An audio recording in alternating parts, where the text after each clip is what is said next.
Released in November 18th, 1966, That's Life has proven to be one of the most famous and successful songs that Frank Sinatra has ever made. But it is not famous just for its sound.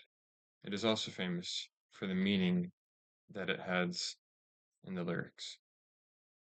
He wrote this song as a way to lift people up, to show them that they should never give up, that they should keep persisting through life. This idea of persistence gives a different meaning to the life that we live, as he believed that each time we fail, we must find a new way to satisfy ourselves and our minds.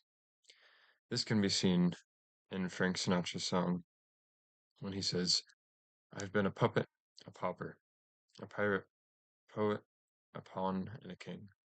I've been up and down and over and out.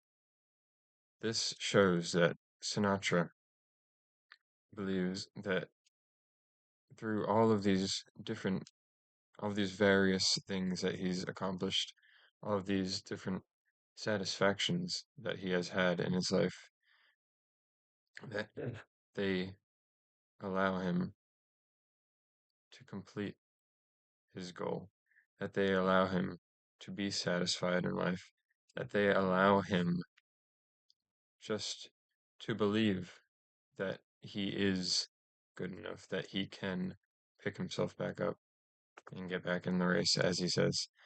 And this is similar to Raymond Martin, who is a philosopher who wrote a good car, a fast car, and a good woman.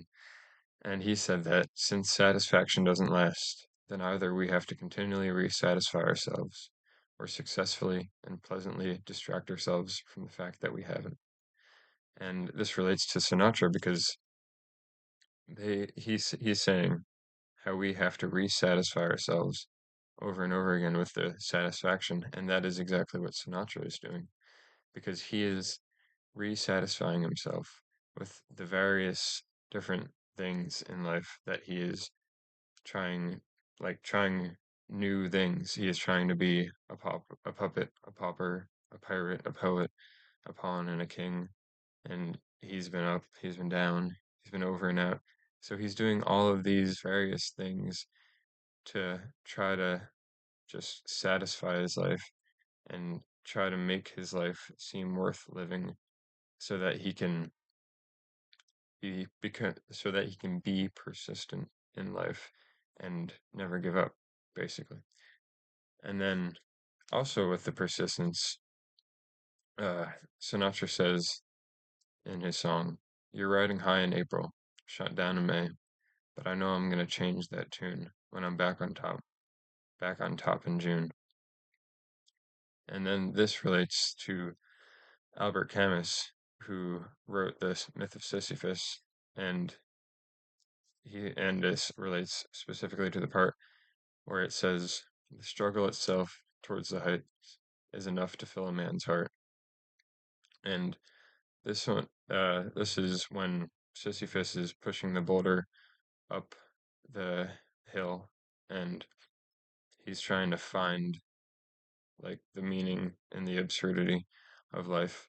And it Camus is basically saying that these various troubles in life can become a source of fulfillment, which is relating to Sinatra because all of these different negative experiences he's had when he's saying he's shot down in May, but he was riding high in April. So he was doing good, but then he had a negative, uh, not something negative happened to him, and he was shot down.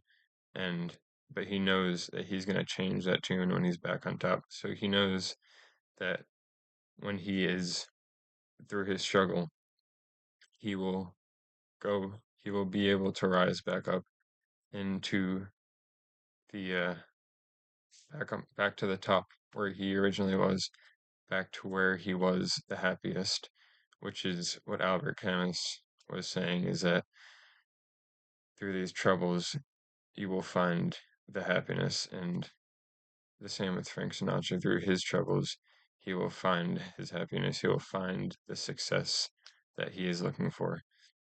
But in the end, both Sinatra and the philosophers do, um, they accept the idea of death, and they know that it is coming, and that does have to coincide with the meaning of life. And so Sinatra says that, but if there's nothing shaking, come this here July, I'm gonna roll myself up in a big ball and die. Which basically means if there is nothing that he is succeeding in, if there is no satisfaction that he can perceive, that he can feel, if there's nothing worth his time, if he isn't succeeding in life, then there is no point in life, and that he might as well just die. And then this relates to what Martin says in A Fast Car and a Good One. And when he says, the itch of desire returns, the struggle resumes, until death ends the struggle, perhaps forever. So he is aware of the fact that this satisfaction will keep on coming back over and over again, like Sinatra, and that the only way to end and this satisfaction is through death, and that when there is no satisfaction left, that death is the only option. Um, and then with all of these, how all of these relate to life as the whole in the big picture is that, well, I mean, basically,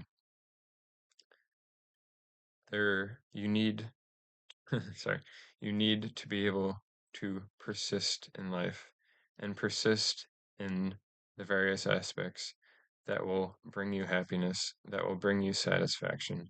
That is that is what the song, that is what these philosophers are saying the meaning of life is that you need to seek happiness and satisfaction, and that the only way to seek this happiness and satisfaction is through persistence, is through like failure over and over again.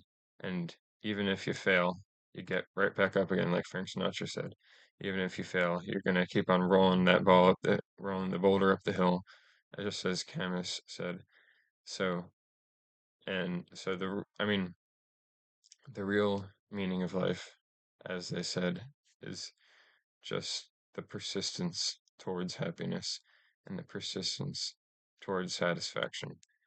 And they all do acknowledge that death is inevitable, and that eventually, when there is no satisfaction left, when there is no happiness left, when the absurdity takes over, that well, that you will die, and that will be the end. That is all.